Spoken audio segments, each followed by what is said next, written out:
Negligence. మనిషి చాలా నిర్లక్ష్యంగా ఉంటున్నాడు ఈ దినాల్లో. ఏమి పట్టనట్టుగా ఉంటున్నాడు. చాలా క్రైస్తవ సమాజం కూడా చాలా నిర్లక్ష్య నిర్జీవమైనటువంటి స్థితిలోనికి వెళ్తూ ఉంది. ఆధ్యాత్మిక జీవితంలో చవాల్లా బతుకుతున్నారు. అందుకే అక్కడ అంటాడు, జీవించుచున్నావన్న పేరు మాత్రం నీకుంది కానీ నీవు చచ్చిన వాడు, నువ్వు మృతుడు, పేరు మాత్రం ఏదో ఉంటున్నావు అంతే నామకార్థంగా. ఎంత నిర్లక్ష్యమో దేవుడు అంటే, దేవుని సన్నిధి అంటే ఎంత అలక్ష్యమో.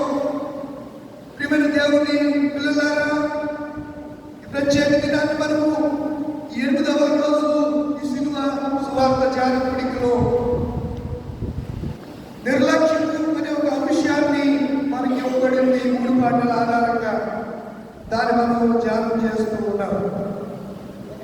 నిర్లక్ష్యము, ఎవరినైనా విస్మరించటం. కొన్నిసార్లు విస్మరిస్తూ ఉంటాం. పక్కనున్న పక్కని పట్టించుకోం, విస్మరించటం. బైబిల్ సందర్భాల్లో ఇది తరచుగా దేవుడి పట్ల మనుషులు వ్యవహరించిన తీరుగా కనబడుతుంది. చాలాసార్లు దేవుడిని విస్మరించినటువంటి ఇశ్రాయేలు ప్రజలు, మనం కూడా చాలాసార్లు దేవుని విస్మరిస్తూ ఉన్నాం. చాలాసార్లు దేవుడిని నిర్లక్ష్యం పెడుతూ ఉన్నాం. దేవుని యొక్క అలక్ష్యం చేస్తూ ఉన్నాం. మన ద్వంద్వ వైఖరి విమర్శలు చాలాసార్లు మనకు కనపడుతూ ఉన్నాం.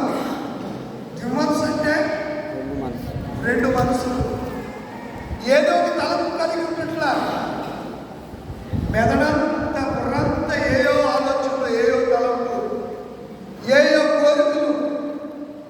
ఈ కోరికలు బట్టి చాలాసార్లు దేవుడు మనతో మాట్లాడుతున్నా కూడా మనకు అర్థం కావట్లేదు. కొంతమంది అనుకుంటారు దేవుడు స్వయంగా వచ్చి మాట్లాడాలి అని. కొంతమంది రకరకాల ఒపీనియన్ కలిగి ఉంటారు. బైబిల్ అలా చెప్పట్లేదండి. బైబిల్ అలా చెప్పట్లేదండి. కాబట్టి ఈ ప్రశస్త రాత్రి వేళలో నిర్లక్ష్యము, నెగ్లిజెన్సీ అనే అంశంలో ఎన్ని మార్లు మనము దేవుడిని నిర్లక్ష్యపెట్టుంటామో ఒకసారి ఆలోచించండి.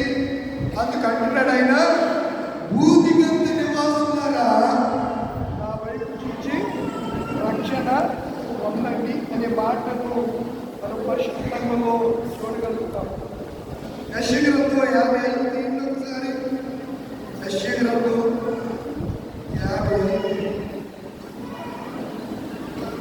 యెషయా చూస్తున్నారా?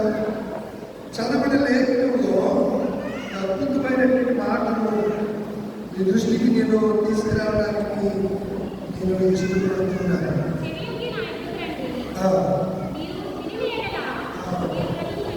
మీరు బ్రతుకుతూ నేను మీతో ఏం చేస్తాను?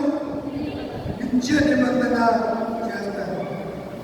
పై ప్రారంభంలో 55 అంటాడు, తప్పికొనిన వారులారా.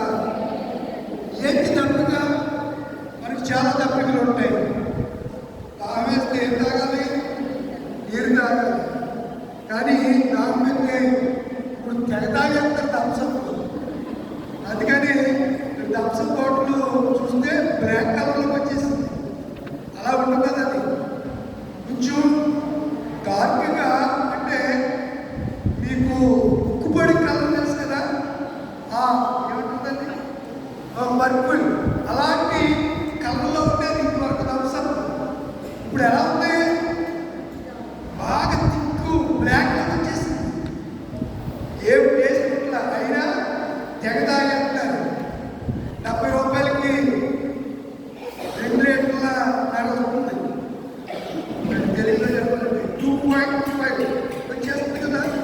ఇలా కొనుక్కుని తాగేస్తారు. తాగేసిన తర్వాత విపరీతమైన దాహం. థమ్సప్ మీరు యాడ్ చూసుకుంటారు. థమ్సప్ కావాలంటే ఏముండాలి? ఏమన్నా దమ్ము ఉండాలి, పైనుంచి దూకాలి. థమ్సప్ తాగాలంటే ఎక్కడి నుంచి? మహేష్ బాబు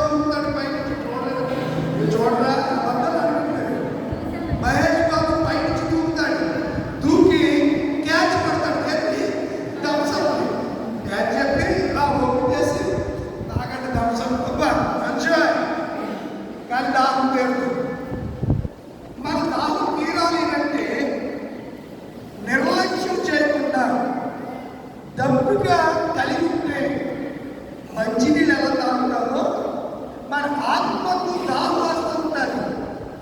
ఆత్మీయ దాహం కొరకు ఎక్కడికెక్కడికో తిరగడం అవసరంలా. ఆ ఎక్కడెక్కడో ప్రవచనాలు చెప్తుందంటే అక్కడికి వెళ్ళవసరంలా. ఆ ఎక్కడో ప్రార్థన చేస్తున్నాడు, 7 రోజులు ప్రార్థన, 8 రోజులు ప్రార్థన, 21 రోజులు ప్రార్థన, అక్కడికి వెళ్ళవసరంలా. అంటే మళ్ళీ మీరు నేను మాట్లాడే కోణం వేరు, నేను మాట్లాడే సబ్జెక్ట్ వేరు. నీవు నీ ఇంటిలో ఉండి నీకు దేవుని మీద విశ్వాసం ఉన్నప్పుడు, దేవుడి కార్యము చేయగలడు అనుకున్నప్పుడు నువ్వు వెంటనే దేవుణ్ణి పక్కన పెట్టకుండా, నిర్లక్ష్యం చేయకుండా నువ్వు వెంటనే దేవుణ్ణి అడగాలి. అప్పుడే నీ అవసరతలు తీరుతాయి. నీ అవసరం కోసం నేను చేస్తాను మంచిదే, కానీ నీ అవసరం కోసం నువ్వు అడగడం పెట్టు. నీ అక్కర కొలది నువ్వు అడిగితే నీ అక్కర్లు తీర్చగలిగిన వాడు దేవుడు అనే సంగతిని నేను జ్ఞాపకం చేస్తున్నాను. అని అంటున్నాడు, మనం చాలా విశ్రామం కదా, అందుకే అంటున్నాడు, మీరు ఏమి ఇవ్వకుండా వచ్చి భోజనం చేయండి. మీరు ఏమి ఇవ్వకుండా వచ్చి రోకలు లేక, రోకలంటే డబ్బులు ఇవ్వకుండానే, రోకలంటే డబ్బులు ఇప్పుడు ఈ రోకలనే మాట ఎక్కడ కనబడుతుందో చెప్పండి, చెప్పాలి. మీరందరూ బైబిల్ పండితులు కదా, లేదు మరి బైబిల్ ఆలోచించి ఆదికాండ ఎవరు రోకలు వాడు సంచిలో వేసేసాడు. ఎవరు వేసేపే లేదు, వేయించాడు. ఎవరితో? పనుడితో. తీరా పూర్తే ఎవరి సంచిలో రోకలో వాడి సంచిలో ఉండే వాడు గందరగోళానికి గురయ్యారు. రోకలు లేకుండానే వాళ్ళు తన తమ్ముడి దగ్గర నుంచి ఏం కొనుక్కున్నారు? యేసుక్రీస్తుకు సాదృశ్యంగా కనబడతాడు కొన్నిసార్లు. మీరు పాత నిబంధనలో ఉన్నటువంటి యాకోబు కొడుకైన యేసేపు, క్రొత్త నిబంధన కాలంలో మన ప్రభువైనటువంటి యేసుకు ఆధ్యాత్మికంగా రూపక అలంకారంలో ఆయన ఒక మాదిరిగా మనకి కనబడుతుంటాడు. రూకలు లేని వాళ్ళారా, డబ్బులు లేని వాళ్ళారా, చెప్పాలంటే డబ్బులు లేని వాళ్ళారా, మీరు వచ్చి భోజనం చేయండి రండి. రోకలు లేకపోయినప్పుడు ఏది ఏంటంట? పాలు ఏం సాదృశ్యం? వాక్యం పాడతారు కదా, పాల వంటిది చుట్ట వంటిది నా జీవకు పాల వంటిది చుట్ట. పాలు దేనికి సాదృశ్యం అన్నా? వాక్యానికి సాదృశ్యం. ద్రాక్షారసము పాత నిబంధన తీసుకోకండి, క్రొత్త నిబంధనలో ద్రాక్షారసము ప్రభు రక్తానికి సాదృశ్యం. అర్థమవుతుందా మీకు? ద్రాక్షారసము మీరు కమ్యూనియన్ తీసుకునేటప్పుడు ఇది నా రక్తము పుచ్చుకుని తాగుడి, ఇది నా శరీరము పుచ్చుకుని తినుడి. ఇప్పుడు ఆ ద్రాక్షారసము క్రొత్త నిబంధనలో ద్రాక్షారసం ఎవరు సూచిస్తుంది? యేసు ప్రభు వారిని సూచిస్తుంది. పస్కా పండుగ రోజు ఆ మేడగదిలో వారు యేసయ్యకు డబ్బులు ఇవ్వలా. యేసయ్యే హోదాకు డబ్బులు ఇచ్చి, నువ్వు ట్రెజరర్ కదా అబ్బాయి, నీ దగ్గర డబ్బులు ఉన్నాయి, నువ్వు వెళ్ళి అవన్నీ పస్కా పశువులు ద్రాక్షారసాన్ని అన్ని పట్టుకొని వచ్చి నువ్వు మేడగదిలో విందును సిద్ధం చేయమని చెప్తే ఆ విధంగా చేశాడు. ఎప్పుడో క్రీస్తు పూర్వం 700 సంవత్సరాల కాలంలో యెషయా గారు ఏమి ఇవ్వకుండా రండి అన్నా సరే మనం ఏం చేస్తున్నాం? ఇశ్రాయేలు ప్రజలు ఏం చేశారు? నిర్లక్ష్యం చేశారు, అలక్ష్యం చేశారు. ఆయన దగ్గరికి వారు రాలేదు. ఈరోజు స్వార్థ పాటలో ఉపవాసం కూడా అదే. కాలం ఉంది అంటే పిలుపు, ఆహ్వానం వెళ్ళింది, అయినా సరే వారు రాలేదు. చాలా మంది అయినా సరే వారు రాలేదు. వీళ్ళని మనం చూస్తే ఏమంటున్నాడు? 55లో కింద మరొక మాట మీకు చెప్తాను. ఆహారం కాని దాని కొరకు, ఆహారం కాని దాన్ని కొరకు తెగతినేస్తున్నారు, తాగేస్తున్నారంటే. తాగేసి పందిలేక ఎక్కడ పడతాడు ఇంటికే తెలియదు. నేను పెద్దేరులో సేవ చేస్తున్నప్పుడు వర్ధనపు దేవదాసు, ఏం పేరు వర్ధనపు పేరు కూడా చెప్తున్నాడు, నాకేమి ఇబ్బంది లేదు, ఇయ్యాలిగా అప్పుడు పెద్ద రోడ్లో గాంధీ ఉండేది, పాట పాడుతున్నారు. అక్కడ మందు ఇవ్వలేదని ఆ సీసాలు పెట్టుకుని తలబాటు పట్టుకుంటే ఏ మోసింగ్లో ఉన్నాను కదా, సెటిల్మెంట్లు బాగా చేస్తాడు ఆయన. వెంటనే వెళ్ళి చక్కగా ఆ సమస్యను తీసాడు. తర్వాత ఆ బాధలో తాగేసాడు, తాగేసిన పట్టుకుపోయాడు, ఆ బ్యాగ్లో పడిపోయాడు, రోడ్డు పక్కన పట్టుకుని తీరు మనకొర్రే కొర్రే అనుకుంటాను నేను. మనకొర్రే కొర్రి అంటే మన సంఘం అంటే సంఘంలో ఒక సభ్యుడు దేవుడు కాపరి అయితే కాపరికి మన ఏమవుతాం, వాళ్ళు కాచే మన ఏమవుతాం, ఆయనకి గొర్రెలో మనకొర్రెని చెప్పి తర్వాత అడిగితే అంటున్నాడు, బాధలో తాగేసాడు దగ్గర ఏంటంట, బాధ వచ్చి తాగేసి ఆ రోడ్డు పెట్టి పడుకుంటే ఏ లాగే నీ మీద నుంచి వెళ్ళిపోతే నీ బెల్లం పెట్టిన పరిస్థితి ఏంటి. చాలా మంది నడిపిన మూకలు ఆహారం దాని కొరకు సంతృష్టి కలుగు చేయడం తాగకంటే మంటుంటుందా, ఏమైనా సంతృష్టి కలుగుతుందా, ఏమైనా ఆనందం ఉంటుందా?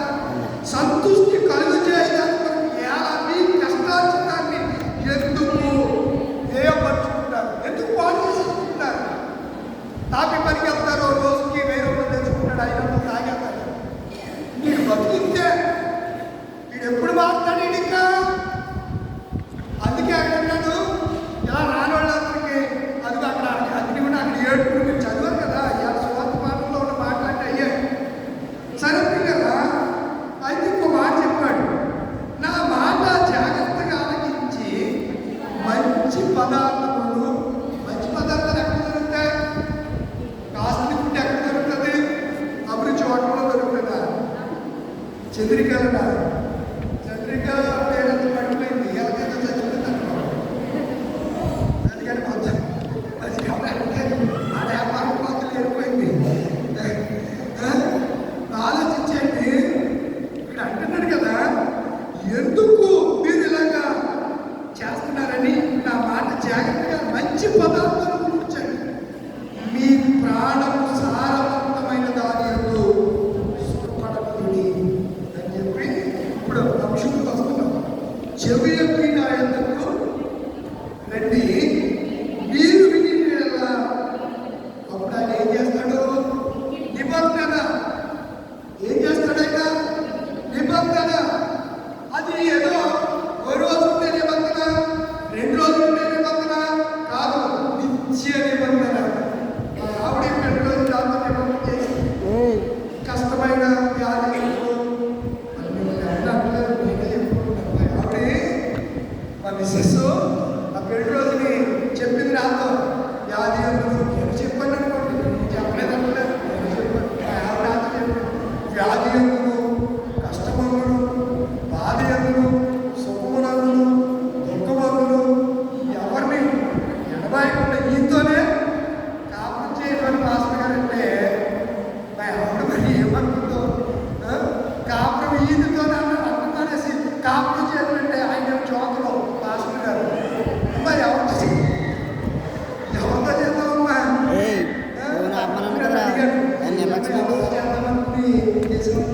కంగారు వచ్చేసింది, టెన్షన్ వచ్చేసిందంట.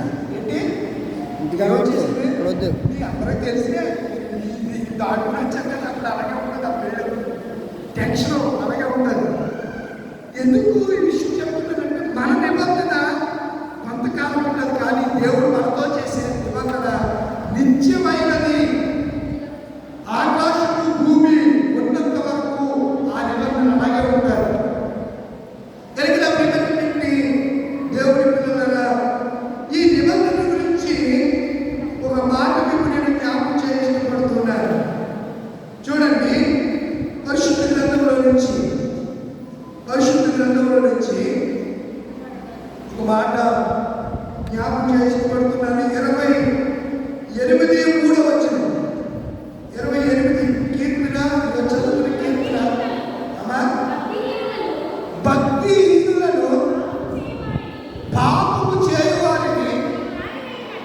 అమ్మా ఆ, నన్ను భక్తిహీనులు నీ నిబంధన అతిక్రమిస్తారు.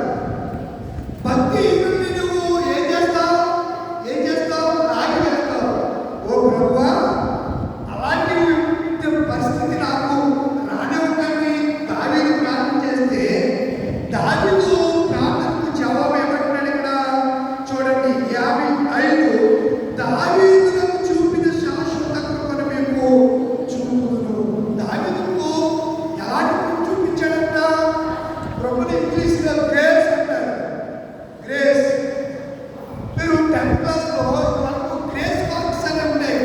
ఇప్పుడు లేవు. చదువుకునేటప్పుడు ఏ మార్క్స్? ఇప్పుడు ఎవరికైనా 34 వచ్చి ఆగిపోతే ఒక మార్క్ ఇస్తే దాన్ని గ్రేస్ మార్క్ ఏమయ్యేవాడు? పాస్ అయ్యి పై తరగతికి వాడు ప్రమోట్ అయిపోతుండేవాడు. పై తరగతికి వాడు వెళ్తుండేవాడు. దాన్ని గ్రేస్ మార్క్స్ అంటారు. ఇప్పుడు గ్రేస్ మార్క్స్ తీసేసి వెజిటేజ్ మార్క్స్ అంటున్నారు. ఒక సర్వీస్లో మీరు ఏదైనా గవర్నమెంట్ సర్వీస్లో కాంట్రాక్ట్ బేసిక్ మీద ఉద్యోగం చేస్తే, ఆ ఉద్యోగంలో మీరు 2 సంవత్సరాలు చేస్తే సంవత్సరానికి ఇన్ని మార్క్స్ అని ఇచ్చి వారికి రెగ్యులర్ చేస్తున్నారు తప్ప ఎవరికి పర్మనెంట్గా పోస్టులు ఈ ప్రభుత్వాలు ఇవ్వట్లేదు. కారణం మేమే. వాళ్ళు ఉండే కారణాలు వాళ్ళు ఉంటాయి. కానీ బైబిల్ ఏం చెప్తుందంటే, ప్రతి వ్యక్తికి ప్రభుత్వం లేక అధికారులు వారు ఏం చేయాలి? న్యాయము చేయాలి. ప్రతి వారికి పని కల్పించాలి. పనిని కల్పించాలి. కొంతమంది పని కల్పించిన సోమరిపోతుల్లా తిండిపోతుల్లా బెల్లం పట్టుకొస్తే తినే దరిద్రులు ఉన్నారు సంఘాలు. బెల్లం ఆ తిండి మీద ఆధారపడేవాడు కొంతమంది ఉంటున్నారు. ఇది మంచిది కాదు మానవ జీవితానికి. సుఖ దుఃఖాలు అనేవి బండికి 2 చక్రాలు ఎలా ఉంటాయో అలాగే భార్య భర్త ఇద్దరు కూడా చక్రాలు అంటారు. బండిని లాగాలి. ఎద్దుల్లా కష్టపడి పనిచేయాలి. చాలాసార్లు కుటుంబాన్ని నిర్లక్ష్యం చేసేవాళ్ళు ఉన్నారు. కుటుంబాన్ని పట్టించుకోవాలని ఉంటారు. పిల్లల్ని పట్టించుకోవడం నిర్లక్ష్యం. భార్యను పట్టించుకోవడం నిర్లక్ష్యం. తల్లిదండ్రులని చూడటం నిర్లక్ష్యం. ఏంటంటే తీరుకుంటలేదండి. ఏంటి తీరిక ఉండలేదా? అంత బిజీ నాయనా, నా అంత బిజీ అమ్మా. తల్లికి బాగలేదు అని అంటే చూడడానికి వెళ్ళని కుమార్తెలు ఉంటారు సొసైటీలో.